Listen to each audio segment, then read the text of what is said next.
Section 1.3, the Safe Drinking Water Act. Most of the regulations concerning public water systems are focused on the production of water that is safe for people to drink.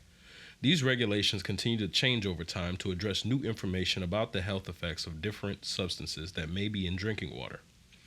Operators are urged to develop close working relationships with their local regulatory agencies to keep themselves informed of the frequent changes in regulations and requirements. An excellent source of up-to-the-minute information about drinking water regulations is the U.S. Environmental Protection Agency's website or toll-free number 800-426-4791. Also, see the chapter on drinking water regulations and water plant treatment plant operations, Vol.2. We'll get there, but not anytime soon. For more information about primary and secondary contaminants and monitoring, sampling, and reporting requirements. In 1974, the Safe Drinking Water Act, SDWA, was signed into law, giving the federal government, through the EPA, the authority to set national standards regulating the levels of contaminants in drinking water, require public water systems to monitor and report their levels of identified contaminants, establish uniform guidelines specifying the acceptable treatment technologies for cleansing drinking water of unsafe levels of pollutants. The EPA set two kinds of drinking water standards. Primary regulations establish maximum contaminant levels based on the health significance of the contaminants, while the secondary standard are established based on aesthetic considerations and are a state option. While the SDWA gave EPA responsibility for developing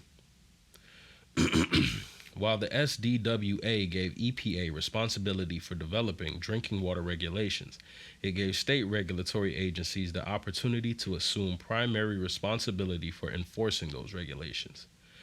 Implementation of the SDWA has greatly improved basic drinking water purity across the nation. However, EPA surveys of surface water and groundwater indicate the presence of synthetic organic chemicals in the nation's water sources, with a small percentage at levels of concern.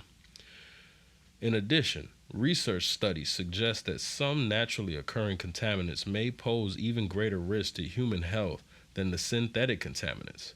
Further, there is growing concern about microbial and radon contamination. In the years following passage of the SDWA, Congress felt the EPA was slow to regulate contaminants and states were lax in enforcing the law. Consequently, in 1986 and again in 1996, Congress enacted amendments designed to strengthen the 1974 SDWA. These amendments set deadlines for the establishment of maximum contaminant levels, placed greater emphasis on enforcement, authorized penalties for tampering with drinking water supplies, mandated that complete elimination of lead from drinking water, and placed considerable emphasis on the protection of underground drinking water resources. All public water systems must comply with the SDWA regulations. A public water system is any publicly or privately owned water supply system that does the following two: has at least 15 service connections, or 2, regularly serves an average of at least 25 individuals daily at least 60 days out of the year. Drinking water regulations also take into account the type of population served by the system and classify water systems as community or non-community systems. Therefore, to understand what requirements apply to any specific system, it is first necessary to determine whether the system is considered a community system or a non-community system. A community water system is defined as one that has at least 15 service connections used by all year residents, or regularly serves at least 25 all year residents. Any public water system that is not a community water system is classified as a non-community water system. Restaurants, campgrounds, and hotels can be considered non-community systems for purposes of drinking water regulations. In addition to distinguishing between community and non-community water systems, EPA identifies some small systems as non-transient non-community systems if they regularly serve at least 25 of the same persons over 6 months per year. This classification applies to water systems for facilities such as schools or factories, where the consumers served are nearly the same every day but do not actually live at the facility. In general, non-transient, non-community systems must meet the same requirements as community systems. A transient non-community water system is a system that does not regularly serve drinking water to at least 25 of the same persons over 6 months per year. This classification is used by the EPA only in regulating nitrate levels and total coliform. Examples of transient non-community systems might be campgrounds or service stations if those facilities do not meet the definition of a community, non-community, or non-transient non-community system. In 1996, the President signed new Safe Drinking Water Act amendments into law as Public Law 104 to 182. These amendments changed the existing SDWA, created new programs, and included more than $12 billion in federal funds for drinking water programs and activities from fiscal year 1997 through fiscal year 2003. Topics covered in the amendments included arsenic research, assistance for water infrastructure and watersheds, assistance to colonias, low-income communities located along the U.S.-Mexico border, backwash water recycling, bottled water, capacity development, technical, financial, and managerial, consumer awareness, contaminant selection and standard setting authority, definitions such as public water system, community water system, and non-community water system, disinfectants and disinfection byproducts, drinking water studies and research, effective data regulations, enforcements, environmental finance centers and capacity clearinghouse, estrogenic substance screening program, conditions that could qualify a water system for an exemption, groundwater disinfection, groundwater protection programs, lead pumping and pipes, monitoring and information gathering, monitoring relief, monitoring for unregulated contaminants, occurrences of contaminants in drinking water databases, operator certification, primacy, public notification, drinking water regulations for radon, review of national primary drinking water regulations, risk assessment application to establish NPDWRs, small system technical assistance treatment technologies, source water quality assessments, and petition programs, state revolving loan fund, authorization to promulgate an NPDWR for sulfate, surface water treatment rules and compliance, variance treatment technologies, water conservation, and waterborne disease study and training. Because not all contaminants can be collected through treatment processes, source protection is an important component of producing a high-quality drinking water. For more information on source water protection, see Chapter 2, Source Water Reservoir Management and Intake Structures. Check your understanding. Question number 1. Who must comply with the Safe Drinking Water Act regulations? Question number 2. What is the definition of a public water system? Question number 3. Define community water system. Here ends Section 3. Section 1.4, Water Treatment Plants. Most communities have established water treatment plants to produce safe and pleasant drinking water that meets SWDA requirements. This water must be free of disease-causing organisms and toxic substances. Also, the water should not have a disagreeable taste, odor, or appearance. A water treatment plant takes raw water from a source, such as a stream or a lake, and passes the water through a series of interrelated treatment processes.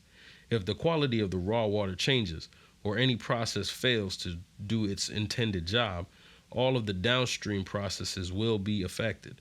The raw water flows through tanks or basins where chemicals are added and mixed with it. Then the water slowly flows through large tanks that allow the heavier suspended solids to settle out. Any remaining solids are removed by filtration and the water is disinfected. The size of a water treatment plant, as well as the number and specific types of processes it uses, will depend on several factors, such as 1. The impurities in the raw water. 2. Water quality, purity standards. 3. The demand for water by the population being served. 4. Fire protection. And 5. Cost considerations. Section 1.4.1 Conventional surface water treatment. To describe a water treatment plant, the following paragraphs discuss the flow of water through a typical or conventional surface water treatment plant. Most surface water receive this type of treatment. Figure 1.1 shows a flow diagram of water treatment processes and the purpose or function of each process. Raw water usually enters a water treatment plant through some type of intake structure. The main purpose of the intake structure is to draw in water while preventing leaves and other debris from clogging or damaging pumps, pipes, and other pieces of equipment in the treatment plant. Various types of screens are often found in intake structures or in the suction line to raw water pumps. Chlorine is added to water to kill pathogenic organisms. Chlorination at the beginning of a water treatment plant can help control tastes and odors and prevent the growth of algae and slimes in other treatment processes. Also, the use of pre-chlorination often reduces chlorine requirements for post-chlorination. Some waters should not be pre-chlorinated because they contain substances that will react with chlorine and form cancer-causing compounds, trihalomethanes. Coagulant chemicals. Coagulant means a chemical that causes very fine particles to clump or flock together into large particles. This makes it easier to separate the solids from liquids by settling, skimming, draining, or filtering. Coagulant chemicals such as alum are added to help remove light, fine particles, and other materials suspended in the water. Coagulants cause this very fine particle to clump together into large particles. A flash mixer is then used to thoroughly mix the coagulating chemicals with the water being treated. Flocculation is the name of the treatment process in which paddles gently mix the water. These clumps of particles formed by coagulation come together and form larger and larger flock particles. These large flock particles are easier to remove by sedimentation and filtration. Sedimentation is an operation in which the water being treated flows very slowly through a large tank or basin. During this time, the heavier flock particles gradually settle out of the water being treated. The flocks and settled solids that reach the bottom of the basin form a sludge that must be removed and either discharged to a sewer or disposed of in a landfill after being dried in drying beds. Treated water leaves the sedimentation basin by flowing over weirs, flow control devices, at the outlet end of the basin. After sedimentation, the water passes through some type of filter to remove the remaining suspended impurities and flocks. The filter may be made of sand, anthracite, coal, or some other type of granulated material or a combination of these materials. After filtration, the water is usually disinfected by some type of chlorination process. The purpose of disinfection is to kill the remaining disease-causing organisms in the water. If the treated water is corrosive, capable of deteriorating metal pipes, chemicals should be added to reduce the corrosivity of the water or to prevent scale formation, rust. Treated water is stored in large tanks or basins until it is pumped into the distribution system for use or to serve as storage during low demand periods for later use during periods of high demand.